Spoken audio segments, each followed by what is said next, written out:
ஆரம்பிக்கலாமா? நண்பர்களே வணக்கம். இன்றைய தினம் மலபார் சேரிட்டபிள் ட்ரஸ்ட் சார்பாக மதுரை மாவட்டத்தில் அரசு பள்ளியில் படிக்கின்ற மாணவிகளுக்கு கல்வி உதவித்தொகை அவருடைய சிஎஸ்ஆர் நிதியிலே இருந்து கல்வி உதவித்தொகை வழங்குகிற நிகழ்வு ஏறக்குறைய 42 பள்ளிகளிலே இருந்து 301 மாணவிகளுக்கு 24.75 லட்சம், சுமார் 25 லட்சம் ரூபாய் இன்றைக்கு கல்வி உதவித்தொகையாக வழங்கியிருக்கிறார்கள்.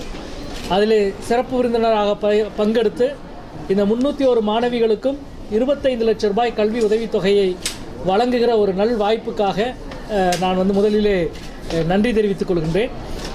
குறிப்பாக நம்முடைய மாவட்டத்தில் கல்வி சார்ந்த பணிகள், அது உயர்கல்விக்கான கல்வி கடன் இந்தியாவிலேயே உங்களுக்கு தெரியும், இந்த ஆண்டும் கல்வி கடன் பெற்றுத்தருவதில் முதல் மாவட்டமாக நம்முடைய மதுரை மாவட்டம் இருக்கிறது.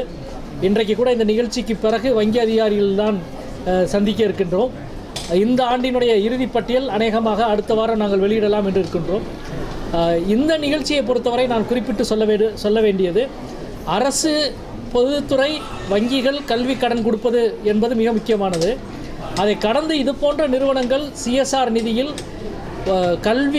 கல்வி உதவித்தொகை, அதுவும் குறிப்பாக மாணவிகளுக்கு கொடுப்பதும், அந்த மாணவிகளை தேர்வு செய்ய இவர்கள் வைத்திருக்கிற அந்த விதிமுறைகள் மிக முக்கியமானது என்று எனக்கு படுகிறது. நானும் அனுபவத்திலே கடந்த 3 ஆண்டுகளாக பார்த்து கொண்டிருக்கிறேன். தனித்து வாழும் தாயுடைய குழந்தைகள், வறுமை கோட்டுக்கு கீழே இருக்கிறவர்கள், முதல் தலைமுறையிலே படிக்கிற மாணவிகள் என்று பல குறியீடுகளை வைத்து அதிலே தேர்வு செய்கிறார்கள். எனவே இந்த தேர்வு முறையில் இவர்கள் காட்டுகிற அக்கறைக்கு என்னுடைய வாழ்த்துக்களை தெரிவித்துக் கொள்கின்றேன். அந்த வகையில் இன்றைக்கு 25 லட்சம் ரூபாய் நான் 301 மாணவிகளுக்கு, அரசு பள்ளி மாணவிகளுக்கு வழங்கியதில் பெருமை அடைகின்றேன். மும்மொழி கொள்கை திணிப்பதை எப்படி பார்க்குறீங்க?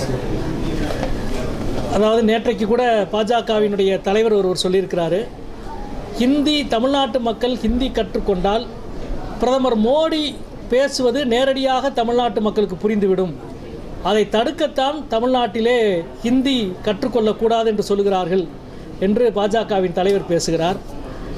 பிரதமர் மோடி பிறந்து 74 வருஷம்தான் ஆகுது.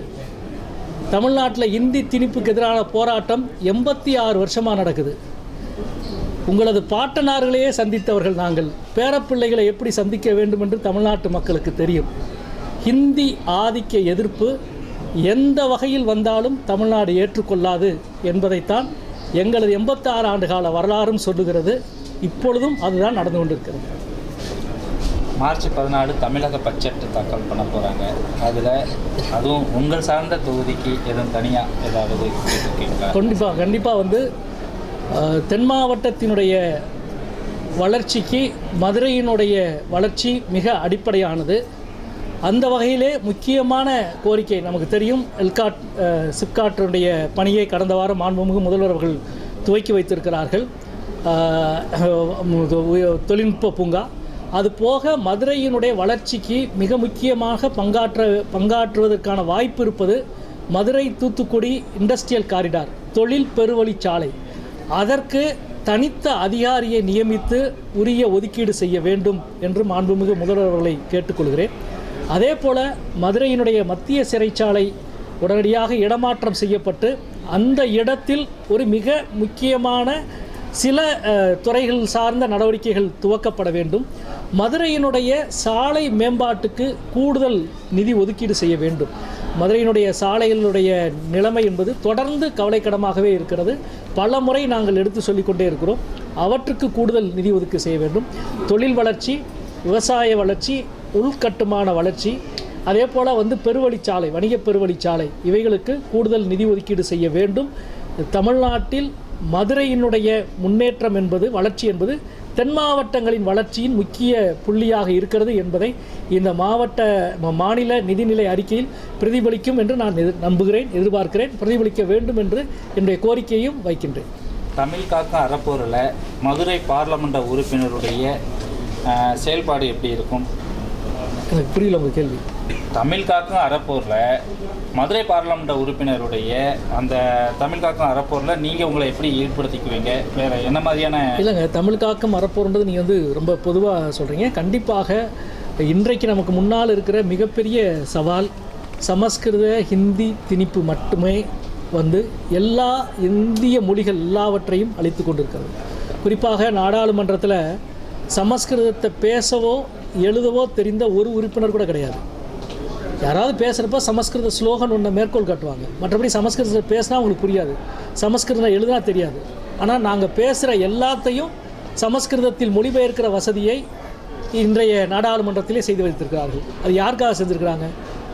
ஆனால் கோடிக்கணக்கான மாணவர்கள் எழுதுகிற தேர்வுகளை அவர்களின் தாய்மொழிகளிலே கேள்வித்தாள் கொடுங்கள் என்று கேட்கிறோம்.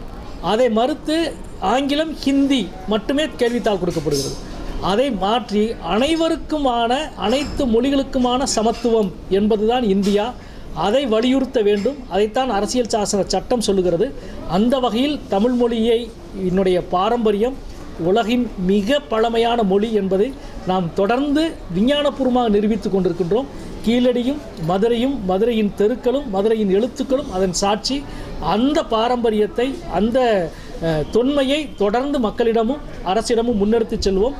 தமிழ் மொழியினுடைய வளர்ச்சி என்பது இவர்கள் வெறுமன ஹிந்தி திணிப்புக்கு ஹிந்திக்காக கோடிக்கணக்கான நிதியை ஒதுக்கீடு செய்து கொண்டே இன்னொரு பக்கம் மொழியை நம்முடைய மொழியை உதாரணமாக செம்மொழி ஆய்வு நிறுவனத்தில் அடிப்படையான நிரந்தர ஊழியர்களை இப்பொழுது வரை ஒன்றிய அரசு நியமிக்க மறுக்கிறது.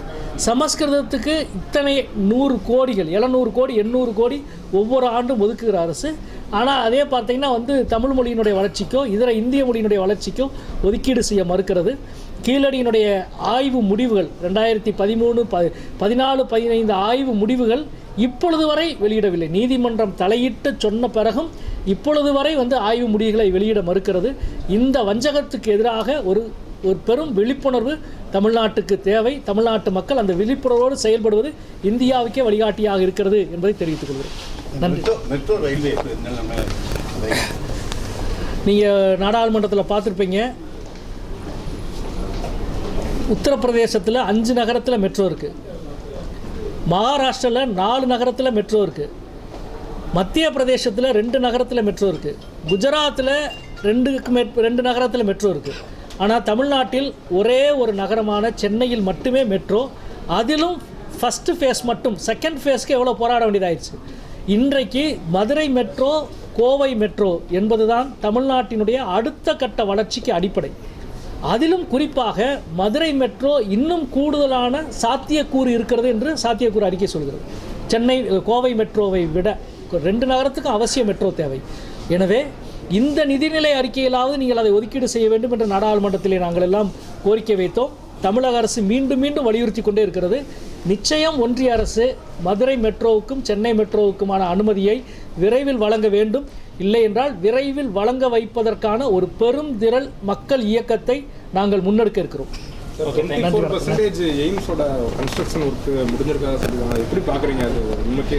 இல்லைங்க, கன்ஸ்ட்ரக்ஷன் ஒர்க் போயிட்டு இருக்கு.